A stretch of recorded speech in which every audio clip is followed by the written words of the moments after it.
नमस्कार मेरे प्यारे साथियों। तो दोस्तों आज हम इस वीडियो में लूसेंट बुक से दोस्तों ऑब्जेक्टिव को डिस्कस करने वाले हैं। टोटल हम 45 प्रश्नों को डिस्कस करेंगे दोस्तों, ठीक है। तो दोस्तों आज हम इस वीडियो में भारतीय इतिहास से संबंधित कुछ महत्वपूर्ण ऑब्जेक्टिव को डिस्कस करने वाले हैं। वीडियो को पूरा देखिएगा दोस्तों। अगर आप चैनल पर नए हैं तो प्लीज़ चैनल को सब्सक्राइब कर लीजिएगा।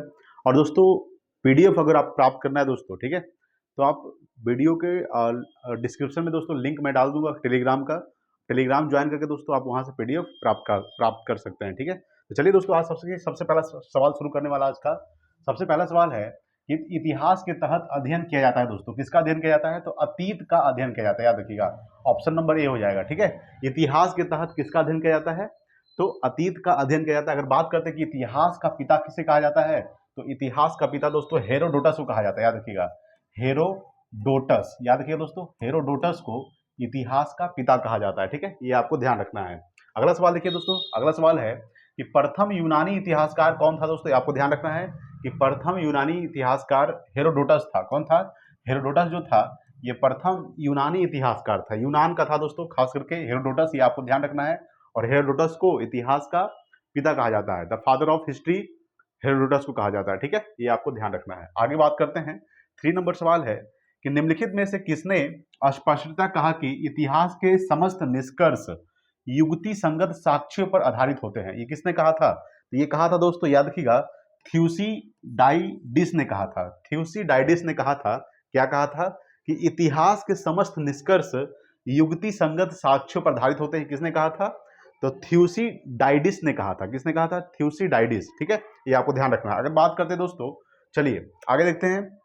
4 नंबर सवाल देखिएगा क्या कह रहा है, ठीक है दोस्तों। देखिए 4 नंबर सवाल देखेंगे। देखिए 4 नंबर सवाल है कि द हिस्ट्रीज के रचनाकार का नाम क्या है दोस्तों? यानी कि आपको बताया थे कि इतिहास का पिता किसे कहा जाता है, तो हेरोडोटस को कहा जाता है। हेरोडोटस को पुस्तक का नाम है दोस्तों हिस्टोरिका। याद रखिएगा, हिस्ट्रीज जो है ये किसकी पुस्तक है? तो हेरोडोटस को, यानी कि हिस्टोरिका जो पुस्तक है किसकी है? तो हेरोडोटस को है दोस्तों, ठीक है। ये आपको ध्यान रखना है दोस्तों। अगर हम इसमें बात करते हैं मेगास्थनीज के बारे में, याद रखिएगा, मेगास्थनीज दोस्तों ये याद रखिएगा एक विदेशी यात्री था जो भारत आया था, ठीक है। ये आपको ध्यान रखना है। ये भारत में कब से कब तक रहा था दोस्तों? ये आपको ध्यान रखना है। तो 305 ईसा पूर्व से लेकर, ठीक है, 305 ईसा पूर्व से लेकर 297 ईसा पूर्व तक ये भारत में रहा था।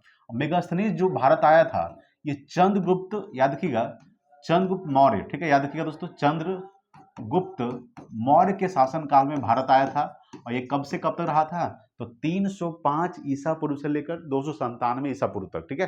क्योंकि चंद्रगुप्त मौर्य दोस्तों, याद रखिएगा, चंद्रगुप्त मौर्य ने मौर्य वंश का स्थापना किया था 322 ईसा पूर्व में, ठीक है। और 322 ईसा पूर्व से लेकर दोस्तों 298 ईसा पूर्व तक चंद्रगुप्त मौर्य ने, ठीक है, मौर्य वंश का मतलब मेन रूप से सम्राट रहा था, शासन किया था। खास करके आपको ध्यान रखना है। तो मेगास्थनीज की पुस्तक का क्या नाम है? ये आपको ध्यान रखना है कि मेगास्थनीज की पुस्तक का नाम है दोस्तों इंडिका, ठीक है। इंडिका जो है ये मेगास्थनीज की पुस्तक का नाम है, ठीक है। ये भी आपको ध्यान रखना है। तो द हिस्ट्रीज की रचनाकार का नाम क्या है? हेरोडोटस। ये आपको ध्यान रखना है।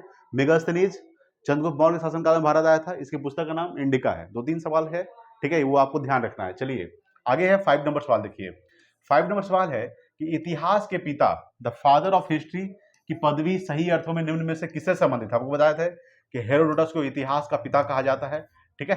ये आपको ध्यान रखना है। चलिए आगे है 6 नंबर सवाल। देखिएगा कि इतिहास अपने को दोहराता है, यह किसका कथन है दोस्तों? तो ये है दोस्तों, आपको ध्यान रखना है, इतिहास अपने को दोहराता है, ये कथन है हिगेल का। किसका है? हिगेल का कथन है। क्या है? इतिहास अपने को दोहराता है। किसका कथन है दोस्तों? हिगेल का। अगर हम बात करें दोस्तों कलहन के बारे में, याद रखिएगा, कलहन के पुस्तक का क्या नाम है? तो कलहन के पुस्तक का नाम है दोस्तों राजतरंगिणी।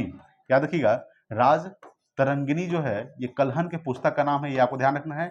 और राजतरंगिणी को राजाओं का नदी भी कहा जाता है। क्या कहा जाता है? राजाओं का नदी राजतरंगिणी को कहा जाता है।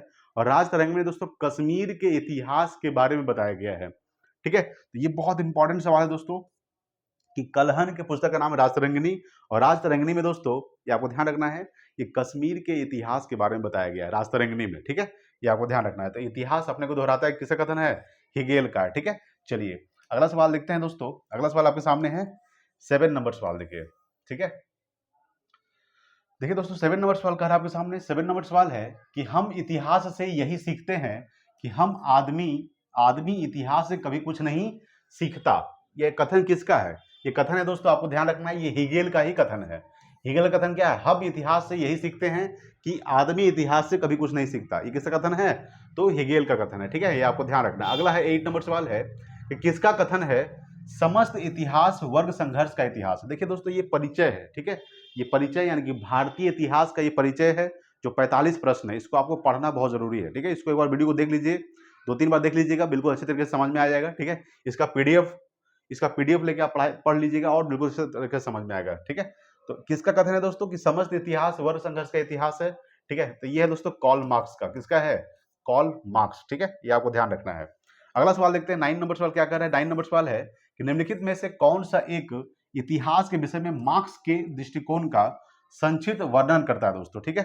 तो ये है दोस्तों ऑप्शन नंबर बी हो जाएगा, ठीक है। इतिहास शोषक और शोषित वर्गों के बीच संघर्ष का सिलसिला है।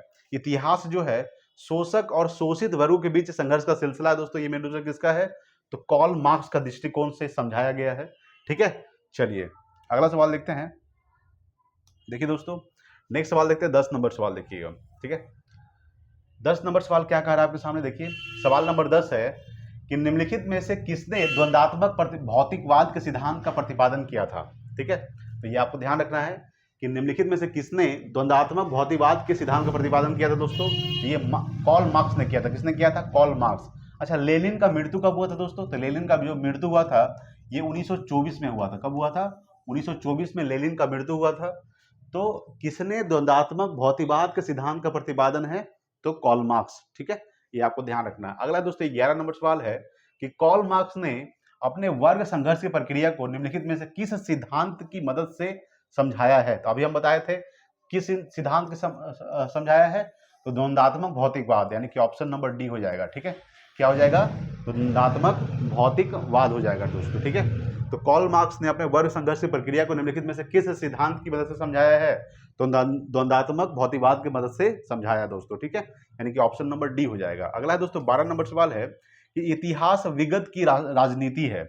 इतिहास जो है ये विगत की राजनीति है, यह किसका कथन है? यह दोस्तों सीले का कथन है। किसका है? सीले, ठीक है, ये आपको ध्यान रखना है, यानी कि 12 का ऑप्शन नंबर सी हो जाएगा। चलिए अगला सवाल देखेंगे। अगला सवाल आपके सामने दोस्तों 13 नंबर सवाल, ठीक है। देखिए दोस्तों 13 नंबर सवाल बहुत इंपॉर्टेंट सवाल है। आइए देखते हैं 13 नंबर सवाल। 13 नंबर सवाल है दोस्तों, यहाँ पे मिलान करना है सूची 1 को सूची 2 से मिलान करना है दोस्तों, ठीक है। यहाँ पे सूची 1 में क्या है दोस्तों? लेखक है। क्या है? लेखक है ओक्साट, ट्रेवलियन, कॉलिंगवुड और ब्यूरी। और इधर क्या दिया हुआ है सूची 2 में? इतिहास की परिभाषा दिया हुआ है, यानी कि ऑक्साट का जो इतिहास का परिभाषा दिया गया है किसमें मिलता है वो यहाँ पे मिलान करना है, ठीक है। सबसे पहले बात करेंगे तो ऑक्साट के बारे में, तो याद रखिएगा ए का क्या हो जाएगा? ए का दोस्तों 3 हो जाएगा, यानी कि सच है यह है कि इतिहास में अतीत वर्तमान के साथ बदलता है, ठीक है। ये किसके द्वारा कहा गया है? तो ऑक्साट के द्वारा कहा गया है, ठीक है, यानी ए का 3 हो जाएगा, ठीक है। उस वक्त ट्रेविलियन की अगर बात करते हैं दोस्तों तो बी का क्या हो जाएगा? 4 हो जाएगा, ठीक है। बी का क्या हो जाएगा? 4, यानी इतिहास का महत्व वैज्ञानिक नहीं है। किसके द्वारा कहा गया है? तो ट्रेविलियन के द्वारा। और कॉलिंगवुड की बात करते हैं दोस्तों, ए हो जाएगा, यानी संपूर्ण इतिहास विचारों का इतिहास है। और डी का ऑप्शन नंबर क्या हो जाएगा? 2 हो जाएगा दोस्तों, ठीक है। इसके हिसाब से क्या हो जाएगा? मिलान कर दीजिए, ऑप्शन नंबर ए हो जाएगा दोस्तों, ठीक है। चलिए अगला सवाल देखते हैं। अगला सवाल आपके सामने क्या है दोस्तों? 14 नंबर सवाल देखिएगा, ठीक है। 14 नंबर सवाल क्या कह रहा है? 14 नंबर सवाल है, देखिए, किस इतिहास दर्शन शास्त्री ने कहा था समस्त इतिहास समकालीन इतिहास है, ठीक है। ये कहा था दोस्तों बेनेडिटो क्रोचे ने कहा था। किसने कहा था? बेनेडिटो क्रोचे ने कहा था कि समस्त इतिहास जो है ये समकालीन इतिहास है, यानी कि क्या हो जाएगा? 14 का ऑप्शन नंबर बी हो जाएगा दोस्तों, ठीक है, याद रखिएगा। अगला है 15 नंबर सवाल है कि इतिहास वर्तमान एवं अतीत के बीच अंतहीन वार्ता है, ये किसने कहा था? ठीक है, क्या है? इतिहास वर्तमान एवं अतीत के बीच अंतहीन वार्ता है, ये कहा था E.H. कार ने कहा था। किसने कहा था? E.H. कार ने कहा था कि इतिहास वर्तमान एवं अतीत के बीच अंतहीन वार्ता है, ठीक है, ये आपको ध्यान रखना। अगला दोस्तों 16 नंबर सवाल देखिएगा कि तिथियों के साथ प्रयुक्त होने वाला बीसी, बताया था बीसी के बारे में दोस्तों, हम जब लूसेंट पढ़ा रहे थे दोस्तों, ठीक है ना। तो लूसेंट बुक अभी हम लोग डिस्कस कर रहे हैं दोस्तों जबरदस्त तरीके से, वहां पे जब वीडियो जाकर देखिएगा, ठीक है। हम बात कर रहे थे कि तिथियों के साथ प्रयुक्त होने वाला बीसी किसका संक्षिप्ताक्षर है दोस्तों? बीसी का मतलब क्या होता है? बिफोर क्राइस्ट हो जाएगा, क्या हो जाएगा? यानी कि ऑप्शन नंबर ए हो जाएगा, बिफोर क्राइस्ट, ठीक है, बिफोर क्राइस्ट दोस्तों, यानी कि ऑप्शन नंबर ए 16 का। चलिए अगला सवाल देखिएगा, 17 नंबर सवाल देखिए। ठीक है, देखिए दोस्तों 17 नंबर सवाल एडी यहां पे पूछा है, एडी पूछा है। अगर बात करेंगे 17 नंबर सवाल का कि तिथियों के साथ प्रयुक्त होने वाले एडी, एडी पूर्ण रूप होता है, यानी एडी का फुल फॉर्म क्या होता है? एडी मतलब क्या होता है दोस्तों? एनो डोमिनी, यानी कि एनो डोमिनी होता है। देखिए बीसी का मतलब क्या होता है? ईसा पूर्व। ठीक है, बीसी यानी बिफोर क्राइस्ट, यानी ईसा मसीह के जन्म के पहले की बात कर रहा है, बीसी। ठीक है, यानी उसमें क्या होता है? ईसा पूर्व। ईसा पूर्व में क्या होता है दोस्तों? घटता है। जैसे कि 563 ईसा पूर्व में गौतम बुद्ध का जन्म हुआ है, तो 483 ईसा पूर्व में उनका मृत्यु भी हुआ था। तो ईसा पूर्व में क्या होता है? घटता है। लेकिन ईसवी में क्या होता है? बढ़ता है। एडी में क्या होगा? बढ़ेगा। ठीक है, तो यहाँ पे ध्यान रखिएगा, एनो डोमिनी ये एडी का फुल फॉर्म होता है, और बीसी का फुल फॉर्म क्या होता है? Before Christ. ठीक है, ये आपको ध्यान रखना है। अगला सवाल है 18 नंबर सवाल है कि वर्ष 50 ईसा पूर्व यहाँ पे किसके बारे में बताता है? वर्ष 150 ईसा पूर्व के पहले आता है? नहीं दोस्तों, वर्ष 150 ईसा पूर्व के बाद आता है, ये सही है। ठीक है, याद रखिएगा, हम क्या बताए थे कि ईसा पूर्व में क्या होता है? घटता है। ठीक है, यानी 150 ईसा पूर्व के बाद ही आएगा, पहले तो नहीं आएगा। ठीक है, यानी यहाँ पे ऑप्शन नंबर बी हो जाएगा इसका। ठीक है, याद रखिएगा 18 का। अगला दोस्तों 19 नंबर सवाल है कि वर्ष 1015 ईस्वी किस शताब्दी में आता है? यहाँ सवाल पूछा है कि जो 1015 ईस्वी है ये किस शताब्दी में आएगा? ठीक है, तो याद रखिएगा दोस्तों, ये 11वीं शताब्दी में आएगा। कौन सी शताब्दी? 11वीं शताब्दी में आएगा। ठीक है, ये आपको ध्यान रखना है। चलिए अगला सवाल देखेंगे हम लोग। अगला सवाल क्या देखने वाले हैं? 20 नंबर सवाल देखिएगा। 20 नंबर सवाल है कि सूची 1 को सूची 2 से मिलान करना है। यहाँ पे मिलान कर लेते हैं सूची 1 को सूची 2 के साथ, यानी कि सूची 1 है दोस्तों, यहाँ पे सूची 2 है। यहाँ पे क्या है दोस्तों? संत संवत्सर। ठीक है, किस समय से गणना किया गया है? जैसे बात करते हैं विक्रम संवत, तो ये दोस्तों याद रखिएगा, ये मेन रूप से कब है? तो 58 ईसा पूर्व में है दोस्तों। क्या है? 58 ईसा पूर्व में विक्रम संवत आया था। शक संवत दोस्तों कब आया था? 78 ईस्वी में आया था, 78 ईस्वी। गुप्त संवत्सर अगर बात करते हैं तो याद रखिएगा दोस्तों, ये 320 ईस्वी। और कली संवत्सर याद रखिएगा क्या हो जाएगा? 3102 ईसा पूर्व पहले आया था। ठीक है, कौन सा? कली संवत और गुप्त संवत। ठीक है, यहाँ पे ये ज्यादा इंपॉर्टेंट है, विक्रम संवत और शक संवत, ये दोनों आप बहुत ही इंपॉर्टेंट है। विक्रम संवत दोस्तों 58 ईसा पूर्व में। ठीक है, और शक संवत 78 ईस्वी में। ठीक है, ये आपको ध्यान रखना है। यहाँ से आप उसको मिला के उसका आंसर देख लीजिएगा। ठीक है, चलिए अगला सवाल देखते हैं। 21 नंबर सवाल देखिए। अभी हम बताए थे आपको दोस्तों 21 नंबर सवाल क्या है कि विक्रम संवत प्रारंभ हुआ दोस्तों। कब प्रारंभ हुआ? अभी बताया था कि विक्रम संवत जो प्रारंभ हुआ है वो 58 ईसा पूर्व में प्रारंभ हुआ है। ठीक है, 58 ईसा पूर्व में विक्रम संवत प्रारंभ हुआ है, ये आपको ध्यान रखना है। ठीक है, अगला सवाल 22 नंबर सवाल है कि शक संवत का प्रारंभ किस सम्राट के समय में 78 ईस्वी में हुआ है? ठीक है, यानी शक संवत अभी बताया था कि शक संवत प्रारंभ 78 ईसा पूर्व में, सॉरी 78 ईस्वी में हुआ है, लेकिन कनिष्क के शासनकाल में हुआ। किस शासनकाल में? तो कनिष्क के शासनकाल में। ये सवाल पूछा हुआ भी सवाल है, एसएससी में पूछा हुआ है, सीआरएफ में पूछा हुआ है। ठीक है, और जेपी झारखंड पुलिस यानी जेपीएससी है ना, जेपीएससी में पूछा गया सवाल है। ये मतलब लगभग जो सवाल है दोस्तों ये पूछा गया सवाल है। ठीक है, ये आपको ध्यान रखना है। जैसे कि ये वाला पूछा गया सवाल आरआरबी 2004 में पूछा गया सवाल है। ठीक है, यहाँ सवाल देखिएगा क्या है कि शक संवत का प्रारंभ किस सम्राट के शासनकाल में? 78 ईस्वी में हुआ था, तो कनिष्क के समय में हुआ था। ठीक है, ये आपको ध्यान रखना है दोस्तों। समुद्रगुप्त को क्या कहा जाता है? याद रखिएगा, समुद्रगुप्त को भारत का नेपोलियन कहा जाता है। ठीक है, भारत का नेपोलियन किसे कहा जाता है? समुद्रगुप्त को भारत का नेपोलियन कहा जाता है। ठीक है, ये आपको ध्यान रखना है। अगला सवाल 23 नंबर सवाल है कि भारत का राष्ट्रीय पंचांग यानी कि नेशनल कैलेंडर किस संवत पर आधारित है? ठीक है, ये आपको ध्यान रखना है। ये शक संवत पर आधारित है दोस्तों। किस पर आधारित है? शक संवत पर आधारित है राष्ट्रीय पंचांग, नेशनल कैलेंडर। ठीक है, ये आपको ध्यान रखना है। अगला सवाल है 24 नंबर कि गुप्त संवत, ठीक है, जिसका दोस्तों 319 ईस्वी से लेकर 320 ईस्वी की बात कर रहा है, तो गुप्त संवत को प्रारंभ करने का श्रेय किसे दिया जाता है दोस्तों? याद रखिएगा, तो गुप्त संवत को प्रारंभ करने का श्रेय दिया जाता है चंद्रगुप्त प्रथम को। किसे दिया जाता है? चंद्रगुप्त प्रथम को गुप्त संवत प्रारंभ करने का श्रेय दिया जाता है। ठीक है, ये आपको ध्यान रखना है। चलिए अगला सवाल देखिएगा, 25 नंबर सवाल देखिए। ठीक है, 25 नंबर सवाल कह रहा है आपके सामने।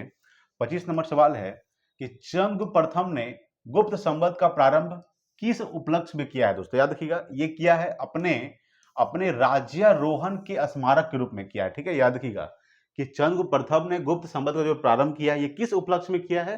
तो अपने राज्यारोहण के स्मारक के रूप में किया है, यानी कि 25 का ऑप्शन नंबर ए हो जाएगा। अगला सवाल आपके सामने है 26 नंबर सवाल है, बहुत इंपॉर्टेंट सवाल है। सवाल ये है कि निम्न कथनों पर विचार कीजिए तथा नीचे दिए गए कूट से सही उत्तर चुनिए। सही उत्तर चुनने के लिए बोला है, सबसे पहला क्या है कि विक्रम संवत, ठीक है, 58 ईसा पूर्व से प्रारंभ हुआ दोस्तों, ये क्या है, ये सही है। क्या दोस्तों, ये सही है ना, ये भी सही है। शक संवत सन 78 ईस्वी से प्रारंभ हुआ दोस्तों, ये भी सही है। गुप्त संवत सन 319 से प्रारंभ हुआ, ये भी सही है दोस्तों। यानी कि बात करते हैं भारत में मुसलमान शासन का युग सन 1192 से शुरुआत हुआ, ये दोस्तों गलत है, ठीक है। यानी सही कथन पूछा है दोस्तों, सही कथन कौन कौन सा है, 1 2 3 क्या है, सही है, यानी कि ऑप्शन नंबर सी हो जाएगा, ठीक है। याद रखिएगा 1 2 3 क्या है, सही है। यहाँ पूछ रहा है कि भारत में मुसलमान शासन का युग सन 1192 से शुरुआत हुआ, नहीं दोस्तों, ये शुरुआत हुआ 1206 ईस्वी से, यानी जब गुलाम वंश का स्थापना हुआ था 1206 ईस्वी से, ठीक है, उसी समय से भारत में मुगल वंश का शासन शुरू हो गया, सॉरी गुलाम वंश का शासन शुरू हो गया था उसी समय, और मुसलमान युग का, मुसलमान शासन का उसी समय शुरुआत हो गया था, गुलाम वंश से ही, ठीक है, 1206 ईस्वी से, ठीक है, ये आपको ध्यान रखना है। तो यानी कि ऑप्शन नंबर सी हो जाएगा दोस्तों इसका, ठीक है। चलिए अगला सवाल देखते हैं। 27 नंबर सवाल क्या कर रहा है आपके सामने, देखिए दोस्तों 27 नंबर सवाल, ठीक है। 27 नंबर सवाल आपके सामने है कि हर्षवर्धन ने 606 ईस्वी में हर्ष संवत की स्थापना किस उपलक्ष्य में की थी। याद रखिएगा, ये किया था अपने राज्यारोहण के उपलक्ष्य में किया था। क्या किया था, अपने राज्यारोहण के उपलक्ष्य में किया था, यानी कि हर्षवर्धन ने 606 ईस्वी में, ठीक है, हर्ष संवत की स्थापना किया था, ये अपने राज्यारोहण के उपलक्ष्य से किया था दोस्तों, ठीक है, ये आपको ध्यान रखना है। अगला सवाल है 28 नंबर कि निम्नलिखित में से वह कौन सा संवत है जो कलचुरियों द्वारा प्रयुक्त किए जाने के कारण कलचुरी संवत भी कहलाता है। तो कौन सा संवत है दोस्तों, ये है त्रैकूटक संवत, ठीक है। कौन सा संवत है, त्रैकूटक संवत है, ठीक है। सवाल क्या है कि जो कलचुरियों द्वारा प्रयुक्त किए जाने के कारण कलचुरी संवत भी कहलाता है, वो कौन सा संवत है, त्रैकूटक संवत है, ठीक है, ये आपको ध्यान रखना है। अगला सवाल है 29 नंबर सवाल है कि चालुक्य विक्रम संवत का प्रचलन किसने किया है दोस्तों। ये किया है विक्रमादित्य 6 ने किया है, ठीक है। विक्रमादित्य 6 ने चालुक्य विक्रम संवत का प्रचलन प्रारंभ किया है, ठीक है, ये आपको ध्यान रखना है। चलिए अगला सवाल देखते हैं। 30 नंबर सवाल देखिएगा, ठीक है। देखिए दोस्तों 30 नंबर सवाल कह रहा है आपके सामने, क्या कर रहा है, 30 नंबर सवाल है कि निम्नलिखित में से किसे एक नए संवत चलाने का यश प्राप्त है दोस्तों। यह है लक्ष्मण सेन को, किसे प्राप्त है, लक्ष्मण सेन। सवाल क्या है कि किसे एक नए संवत चलाने का यश प्राप्त है, तो लक्ष्मण सेन को एक नए संवत चलाने का लक्ष्य प्राप्त है, लक्ष्मण सेन, ठीक है। धर्मपाल दोस्तों, याद रखिएगा धर्मपाल के बारे में बात करते हैं कि विक्रमशिला विश्वविद्यालय के संस्थापक कौन है, तो धर्मपाल जो है ये विक्रमशिला विश्वविद्यालय के संस्थापक है, ठीक है। कुमारगुप्त दोस्तों, कुमारगुप्त प्रथम जो है ये नालंदा विश्वविद्यालय के संस्थापक कौन है, ठीक है, याद रखिएगा। तो नालंदा विश्वविद्यालय संस्थापक कौन है, कुमारगुप्त प्रथम जो है वो नालंदा विश्वविद्यालय संस्थापक है, और विक्रमशिला विश्वविद्यालय संस्थापक कौन है, धर्मपाल, ठीक है, ये आपको ध्यान रखना है। अगला सवाल है 31 नंबर सवाल है कि निम्नलिखित में से कौन सा वर्ष दिसंबर 2009 में शक संवत का वर्ष होगा। तो कौन सा होगा दोस्तों, ये 1931 वाला होगा। कौन सा होगा, 1931, ठीक है, ये आपको ध्यान रखना है कि कौन सा वर्ष, तो 1931 का जो वर्ष है दिसंबर 2009 में शक संवत का वर्ष होगा, ठीक है। अगला सवाल है 32 नंबर कि विक्रम संवत 2070 को ईसवी संवत में रूपांतरित करने पर मान होगा। क्या मान होगा, ये आपको ध्यान रखना है। तो ये होगा दोस्तों 2013 ईस्वी, क्या हो जाएगा, 2013 ईस्वी हो जाएगा, ठीक है। चलिए अगला सवाल देखते हैं। 33 नंबर सवाल देखिए दोस्तों, 33 नंबर सवाल कह रहा है आपके सामने। 33 नंबर सवाल है कि विक्रम एवं शक संवत एवं शक संवत के प्रारंभ के बीच कितने वर्षों का अंतर है दोस्तों। ये 135 वर्ष का अंतर है। कितने वर्ष का अंतर है, 135 वर्ष का अंतर है, ठीक है, ये आपको ध्यान रखना है। अगला 34 नंबर है कि पुलकेशिन प्रथम का बादामी शिलालेख शक वर्ष 665 का दिनांकित है। यदि इसे विक्रम संवत में दिनांकित करना हो तो वर्ष होगा, कौन सा वर्ष होगा दोस्तों, तो 600 वर्ष होगा। क्या होगा, 600, ठीक है, ये आपको ध्यान रखना है। सवाल फिर से पढ़ लेते हैं। पुलकेशिन प्रथम का बादामी शिलालेख शक वर्ष 465 का दिनांकित है। यदि इसे विक्रम संवत में दिनांकित करना हो तो वर्ष होगा 600। अगला है 35 नंबर कि राजस्थान सरकार के कैलेंडर में विक्रम संवत 2063 लिखा हुआ है, तो क्या लिखा हुआ है, शक संवत क्या होगा, ठीक है। तो शक संवत क्या होगा दोस्तों, याद रखिएगा, ये शक संवत होगा 1928 शक संवत होगा। क्या हो जाएगा, 1928, ठीक है, ये आपको ध्यान रखना है। चलिए अगला सवाल देखते हैं। 36 नंबर सवाल क्या कर रहा है आपके सामने। 36 नंबर सवाल है दोस्तों, देखिए 36 नंबर सवाल है कि पुरातत्व में स्तर विन्यास पद्धति, ठीक है, निम्नलिखित में से किसको समझने के लिए प्रयुक्त की जाती है। ये समझने के लिए दोस्तों भौतिक अवशेष के क्रमिक निक्षेप को समझने के लिए किया जाता है, ठीक है, याद रखिएगा। यानी कि पुरातत्व में स्तर विन्यास पद्धति जो है ये मेन रूप से भौतिक अवशेष के क्रमिक निक्षेप को समझने के लिए प्रयुक्त किया जाता है, ठीक है, ये आपको ध्यान रखना। अगला है 37 नंबर कि कार्बन 14 तिथि निर्धारण पद्धति का विकास किसने किया था। ये किया था दोस्तों विलर्ड लिब्बी ने किया था। किसने किया था? विलर्ड लिब्बी जो है ये कार्बन 14 तिथि निर्धारण पद्धति का विकास करने के लिए किया था, विलर्ड लिब्बी। अगला सवाल देखिएगा 38 नंबर कि काष्ठ, अस्थि और शंख के पुरातात्विक नमूनों का काल निर्धारण करने के लिए निम्नलिखित में से कौन सा अपनाया जाता है। याद रखिएगा कार्बन 14 अपनाया जाता है। क्या अपनाया जाता है? कार्बन 14, ठीक है, ये आपको ध्यान रखना है। चलिए अगला सवाल देखिए 39 नंबर सवाल देखिएगा, ठीक है। 39 नंबर सवाल क्या कर रहा है कि कार्बन डेटिंग निम्न की आयु निर्धारण हेतु प्रयुक्त होती है। याद रखिएगा जीवाश्म, ठीक है, यानी कार्बन डेटिंग जो है ये जीवाश्म की आयु निर्धारण हेतु उपयुक्त होती है, जीवाश्म का उपयोग होता है, ठीक है, ये आपको ध्यान रखना। अगला 40 नंबर सवाल है कि प्रागैतिहास का अंत एवं इतिहास का आरंभ तब माना जाता है जब मानव ने लिखना सीखा था, ठीक है, यह आपको ध्यान रखना है कि प्रागैतिहास का अंत एवं इतिहास का जो प्रारंभ तब माना जाता है जब मानव ने लिखना सीखा था, ठीक है, यानी कि ऑप्शन नंबर सी हो जाएगा 40 का, ये आपको ध्यान रखना है। अगला है 41 नंबर सवाल है कि भारत के संदर्भ में ऐतिहासिक काल यानी कि हिस्टोरिक पीरियड का आरंभ कब से माना जाता है। वो दोस्तों याद रखिएगा वो 600 ईसा पूर्व से माना जाता है। कब से माना जाता है?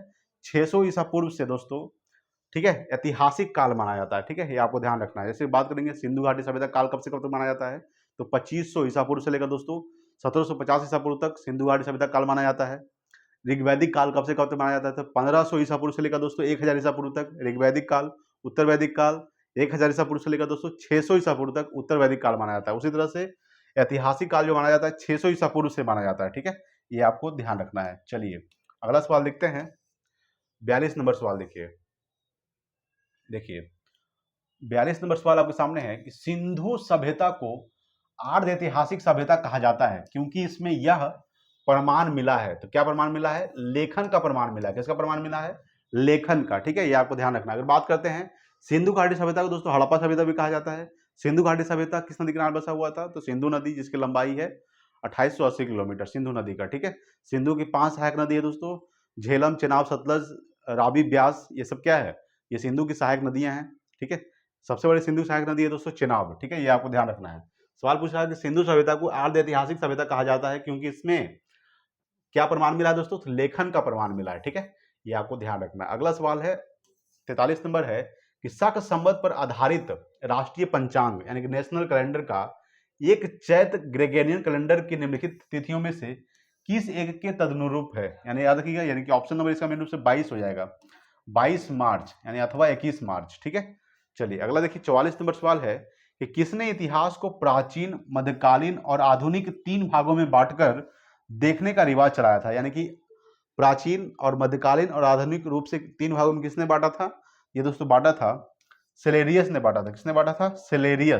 सेलेरियस ने बांटा था, ठीक है, याद रखिएगा। चलिए अगला सवाल देखते हैं 45 नंबर सवाल और आज का लास्ट सवाल दोस्तों। 45 नंबर सवाल है कि निम्नलिखित में से किसने गुप्त संवत के प्रारंभ के निर्धारण के संबंध में महत्वपूर्ण सूचना दी है? तो किसने दिया है? तो ये अलब्रूनी ने दिया है। किसने दिया है दोस्तों? अलब्रूनी। और अलब्रूनी की पुस्तक का क्या नाम है? तहकीक-ए-हिंद या फिर किताब उल हिंद, ठीक है। ये खिब कराने वाला था, खिब यानी ख्वारिज्म कराने वाला था दोस्तों अलब्रूनी, ये आपको ध्यान रखना है। और ये मेन रूप से याद रखिएगा, ये मेन रूप से कहाँ खिब और ख्वारिज्म कहाँ पड़ता है? तुर्कमेनिस्तान में पड़ता है, ठीक है। तो अलब्रूनी के पुस्तक का क्या नाम है? किताब उल हिंद, ठीक है, याद रखिएगा। और यहाँ पे हेनसोंग, ठीक है, हेनसोंग जो आया था ये दोस्तों हर्षवर्धन शासनकाल में भारत आया था, ठीक है, ये आपको ध्यान रखना है। और बात करेंगे कि हेनसोंग की पुस्तक का क्या नाम था? सीयूकी जो था वो हेनसोंग के पुस्तक का नाम था, ठीक है। ये फाहियान दोस्तों, फाहियान भी भारत आया था, चीनी यात्री था। फाहियान, हेनसोंग दोस्तों ये सब क्या था? चीनी यात्री था। ठीक है, तो सवाल क्या था कि किसने गुप्त संवत के प्रारंभ के निर्धारण के संबंध में महत्वपूर्ण सूचना दिया है, तो अलब्रूनी ने दिया है। ठीक है, चलिए, तो दोस्तों हमने टोटल 45 प्रश्न को डिस्कस कर चुका है। वीडियो अगर अच्छा लगा प्लीज लाइक कीजिएगा, शेयर कीजिए अपने दोस्तों के पास। ठीक है दोस्तों, तो दोस्तों आज के लिए इतना ही, मिलते हैं अगले वीडियो, तो जय हिंद, तो वंदे मातरम।